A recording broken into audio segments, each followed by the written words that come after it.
Ladies and gentlemen, the theme of this year's conference is Governance for Structural Transformation. Bringing these two very important concepts together to constitute the theme of this conference has been very deliberate, notably because of their centrality and importance in moving our continent forward towards the development trajectory envisioned in both the 2030 Development Agenda and Agenda 2063 to deliver on Africa we want. Governance and institutional policies.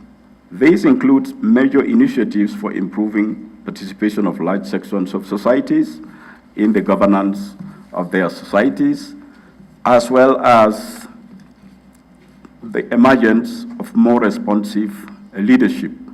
Governance is like obscenity, but it's difficult to define it in a legal phrase. When you have the IMF talking about obscenity, you know that it's a tough topic. But more seriously, a group of World Bank researchers,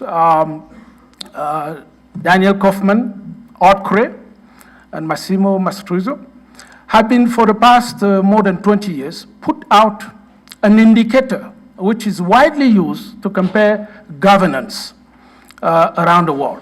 Governance is the reason why some nations and societies do better than others, and others stagnate or even collapse. So now the question is, what kind of governance leads to transformation, and which one to stagnation, or even worse, to regression?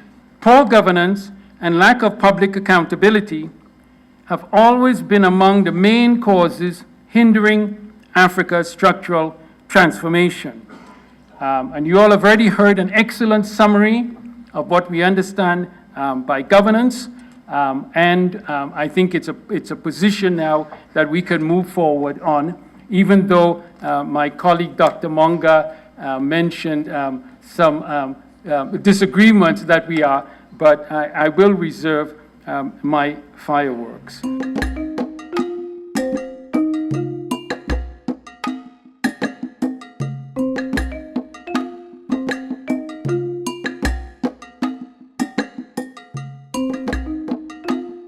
Governance was perceived in our continent as externally driven.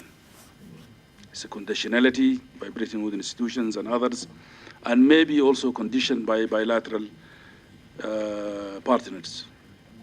But the experience of this continent of the last 30, 40 years, the military coups, the dictatorships and all that, taught us in the continent very important lesson that you could get your macro right, you could get your sectoral policy right, but until and unless you get your governance right, none of these things will work. So the realization, the discovery of governance becomes an African issue. It's no longer an externally driven agenda. The 15-year period preceding 2014, Africa has really registered significant growth rate. Some people pour cold water on it. Some people probably over-exaggerate. But I think maintaining consistently the growth rates of 5%, and some of the countries actually had gone much beyond that, including Ethiopia, that should be seen as a significant achievement. My point in telling this small story is just to say that for me, good governance and structural transformation are two sides of the same coin.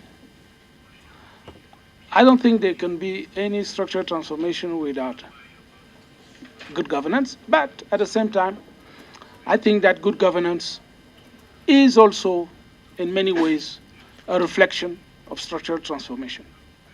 It looks like in his words, there is not one governance which will help for structural transformation, but many kind of governances that could lead to that structural transformation.